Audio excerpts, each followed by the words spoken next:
শ্রী শ্রী মায়ের কথা। আজ আমরা মায়ের কথা শুনব স্বামী পূর্ণাত্মানন্দ মহারাজের লেখা থেকে। শ্রী মা ছিলেন স্বামীজির চোখে সনাতন ভারতবর্ষের প্রতিমূর্তি, ভারতবর্ষের প্রতীক বিগ্রহ। নিবেদিতা তখন মিস মার্গারেট নোবেল, মিস ম্যাকক্লাউড এবং মিসেস অলিবুল ভারতবর্ষে প্রথম এলে স্বামীজি তাদের নিয়ে বাগবাজারে শ্রী মায়ের কাছে গিয়েছিলেন। তখনকার রক্ষণশীল সমাজ এই ম্লেচ্ছ বিদেশিনীদের কিভাবে গ্রহণ করবে সে বিষয়ে স্বামীজির সন্দেহ ছিল। তার মনে ভয়ও ছিল শ্রী মা তাদের কিভাবে গ্রহণ করবেন। কিন্তু স্বামীজি সবিস্ময়ে ও গভীর আনন্দের সঙ্গে দেখলেন শ্রী মা তার ওই বিদেশি সন্তানদের পরম আদরে ও স্নেহে নিজের কাছে টেনে নিয়েছিলেন।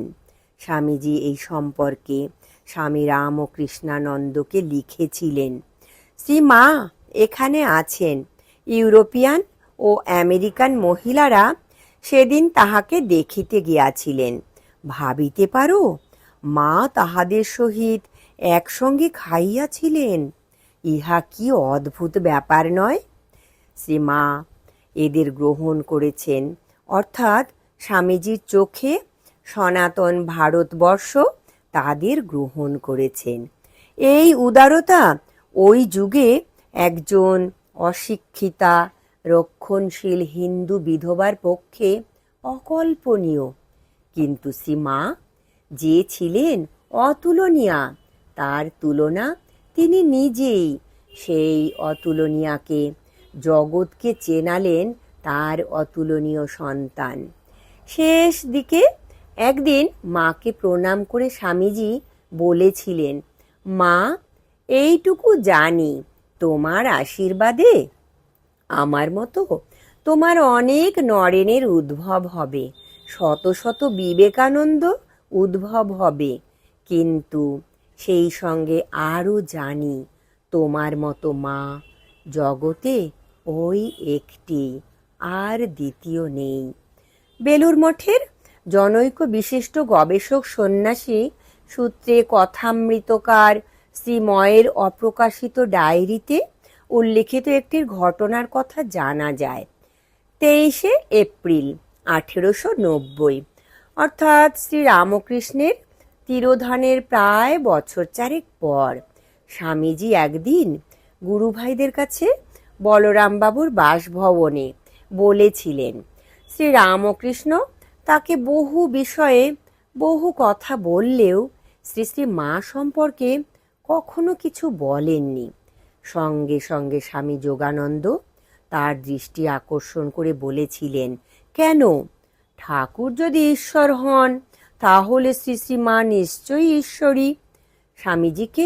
স্বামীজি যোগানন্দের এ কথা বলার উদ্দেশ্য শ্রী রামকৃষ্ণ যে স্বয়ং দেহধারী ঈশ্বর সে কথা যেহেতু স্বামীজি জানেন, তাই শ্রী শ্রী মায়ের ঐশী স্বরূপ সম্বন্ধে তার কোনো সন্দেহ থাকা উচিত নয়।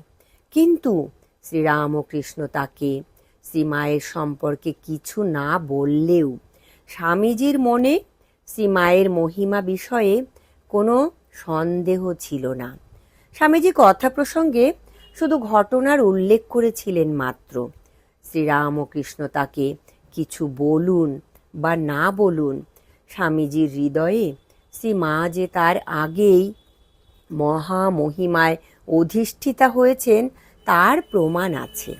বলরামবাবুর বাড়িতে স্বামীজির ওই কথা বলার 2 মাস দুয়েক আগে 14ই ফেব্রুয়ারি 1890 বলরামবাবুকে লেখা চিঠিতে আমরা প্রবন্ধের প্রথমেই দেখেছি শ্রী মায়ের প্রতি স্বামীজির শ্রদ্ধা ভক্তি কি অপরূপভাবেই না আত্মপ্রকাশ করেছিল।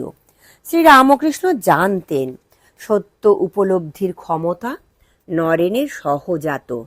তিনি কিছু না বললেও নহবতের মা আর মন্দিরের মা ভবতারিণী যে অভেদ, এই উপলব্ধি স্বামীজির আর্য প্রজ্ঞায় যথা সময়েই প্রতিভাত হবেই। শ্রীরামকৃষ্ণ চেয়েছিলেন নরেন্দ্র শ্রী শ্রী মাকে শ্রীরামকৃষ্ণের দর্পণে না দেখে তার স্বস্বরূপেই চিনুন। তা না হলে শ্রী মাকে নরেন্দ্রনাথ শ্রদ্ধা করবেন গুরুপত্নী হিসেবে, শ্রীরামকৃষ্ণের সহধর্মিণী হিসেবে। তাহলে তা হবে প্রতিফলিত মহিমার প্রতি শ্রদ্ধা জ্ঞাপন। সে শ্রদ্ধা দীর্ঘস্থায়ী হবে না। শ্রীরামকৃষ্ণ জানতেন নরেন্দ্রনাথ যেমন তার ভাবী বার্তাবহ, তেমনি শ্রী মায়েরও। নরেন্দ্রনাথ জগৎকে শুধু শ্রীরামকৃষ্ণকেই চেনাবেন না, চেনাবেন শ্রী শ্রী মাকেও। গুরুভাইদের কাছেও তুলে ধরবেন সংঘজননী শ্রী শ্রী মায়ের প্রকৃত স্বরূপ। সেই কারণেই অপরোক্ষ উপলব্ধির আলোতেই প্রকৃত সত্য স্বামীজির কাছে অপাবৃত হোক, তাই ছিল শ্রীরামকৃষ্ণের অভিপ্রেত। আমরা জানি না ঠিক কোন সময়ে সেই উপলব্ধি স্বামীজির হয়েছিল, তবে প্রাপ্ত তথ্যের ভিত্তিতে আমরা দেখেছি 1890 খ্রিস্টাব্দের প্রারম্ভে শ্রীমা সম্পর্কে স্বামীজির দৃষ্টি ও ধারণা কী রূপ নিয়েছিল। জয় ঠাকুর, জয় মা, জয় স্বামীজি, প্রণাম মাগো।